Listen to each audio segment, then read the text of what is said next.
At one point this weekend, you said that Bitcoin, and this was based, you were asked, Charlie said Bitcoin's like rat poison. You were asked about that comment, and you said, well, it's probably more like rat poison squared. Charlie went on in the meeting to then basically call Bitcoin turds. He is an expressive sort, isn't he? Maybe when he gets a little older, he'll mature.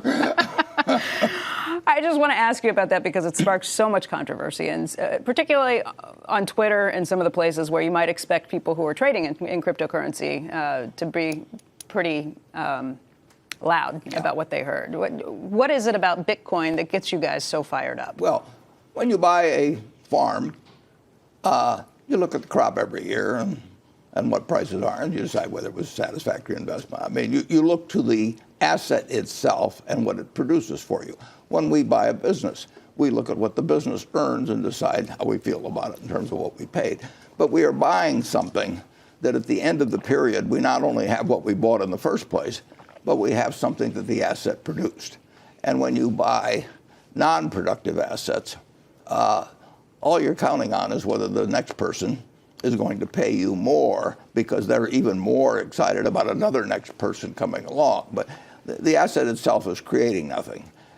One of the interesting things, for example, is gold.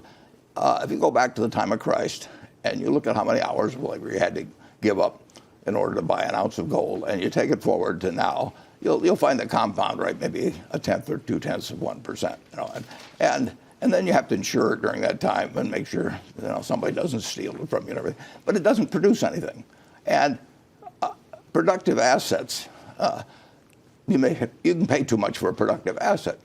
But I bought a farm in the 1980s, and every year we look at how much it produced the way of soybeans and corn, and how much it produced the way of soybeans and corn. And at the end of that period, I've still got the farm, and I've gotten some significant income off of it, apartment house, operating business. But if you and I buy various cryptocurrencies, they're not going to multiply. They're not going to be a bunch of rabbits sitting there in front of us. They're just going to sit there. And I got to hope next time you get more excited after I bought it from you, and then maybe I'll get more excited and buy it from you. And actually, we could sit in the house by ourselves, and we could keep running up the price between the two of us. But at the end of the time, there's one Bitcoin sitting there, and now we got to find somebody else. And they come to an end. I mean, those. That's a greater fool theory. That's what you're saying. Well, yeah, it's buying something because you expect the pool of people who want to buy it because they want to sell it to somebody else will grow, and it's wonderful because it does create a rising price does create more buyers. Wonderful because it does create a rising price does create more buyers, and people think I've got to get in on this, and it's better if they don't understand it. That's the other thing about non-productive. If you don't understand it, you get much more excited than if you understand it. I mean, if you buy a bond that says it's going to pay you 4% a year, you're not going to get any pleasant surprises. She's going to pay you 4% a year.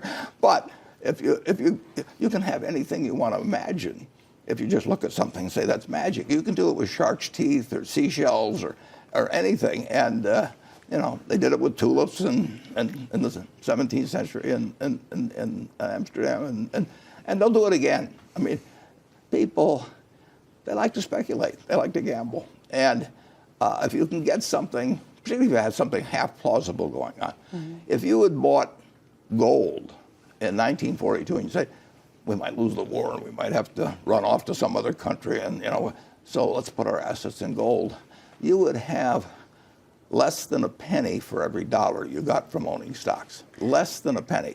Now, if somebody calls that a store of value, I mean, I think they're delusionary. Okay. Andrew has a question, too. Andrew.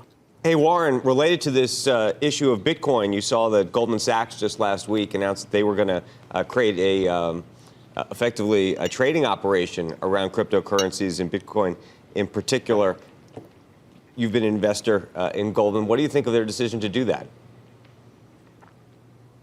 Well, they probably think that lots of people are going to get very excited about it. Well, and maybe already are, but they think there's money to be made trading them.